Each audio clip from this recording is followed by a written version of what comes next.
लगाती हुई उसके कमरे में जाती है। सुरभि सुरभि, क्या हुआ? अभी तक सो रही हो तुम? क्या हो गया? माँ जी, मुझे बहुत तेज बुखार आ रहा है। अच्छा। ठीक है, ऋतिक को बुलाती हूँ। माँ जी, मुझे बुखार आ रहा है और आप हंस रही हैं। अरे नहीं बहू, मैं कहाँ हंस रही हूँ। वो तो मेरी हंसी रोक ही नहीं रही है। माँ जी, जब आपकी तबीयत खराब होती है तो मैं आपका कितना ख्याल रखती हूँ और आप मुझ पर हंस रही हो। चली जाओ आप यहाँ से। बहू सुन तो सही। नहीं माँ जी, आप जाओ यहाँ से। अब तो आपके बेटे ही आपसे बात करेंगे और मैं पापा जी को भी बताऊंगी कि आजकल आप क्या कर रही हैं। जब ऋतिक घर आया तो सुरभि ने उसे सारी बात बताई। मुझे तुम्हारी बात पर विश्वास नहीं हो रहा। माँ तो तुमसे बहुत प्यार करती है, फिर वो तुम्हारा और तुम्हारे घर वालों का मजाक क्यों उड़ाएंगी? खैर अभी छोड़ो इस बात को, अभी तो तुम मेरे साथ चलो, तुम्हारी दवाई ले आते हैं। कुछ दिन में सुरभि ठीक हो गई।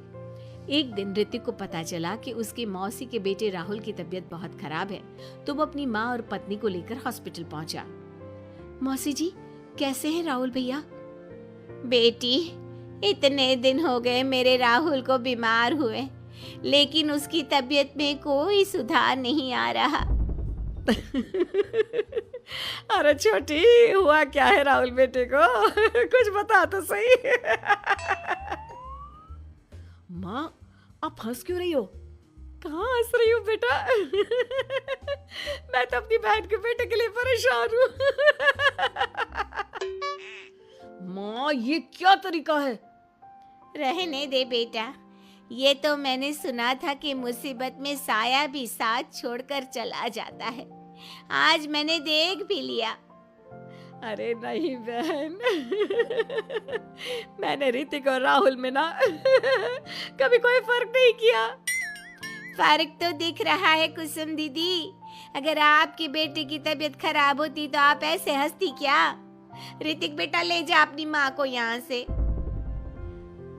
ऋतिक बहुत गुस्से में अपनी माँ से बात करने लगा, लेकिन कुसुम तो सिर्फ हंसे ही जा रही थी। ऋतिक ने अपने पापा को फोन करके बुलाया और उन्हें सारी बात बता दी। बेटा, तेरी माँ तो अपने घर वालों से बहुत प्यार करती है और वो बहुत समझदार है। वो ऐसी हरकत कभी नहीं कर सकती।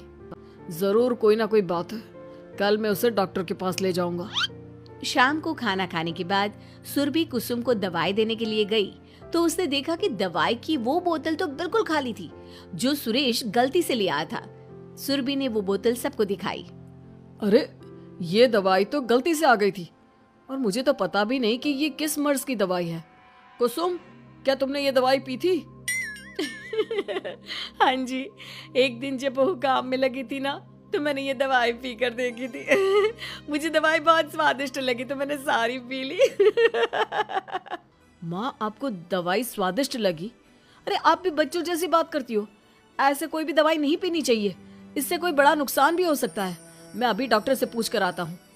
ऋतिक डॉक्टर के पास गया और कुछ देर में वापस घर आकर सबको बताया।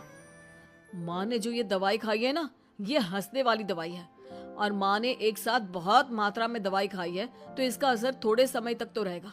उसके बाद माँ बिल्कुल ठीक हो जाएगी। अच्छा हुआ जो तू डॉक्टर से पूछ कर आया, नहीं तो हंसते हंसते मेरा पेट ही दुख गया है। तुम जब तक पूरी तरह ठीक नहीं हो जाती घर पर ही रहना, और घर पर कोई मेहमान आए तो उससे बात मत करना। आप ठीक कह रहे हो, मैं ऐसा ही करूंगी। अब मैं बिल्कुल हंसूंगी।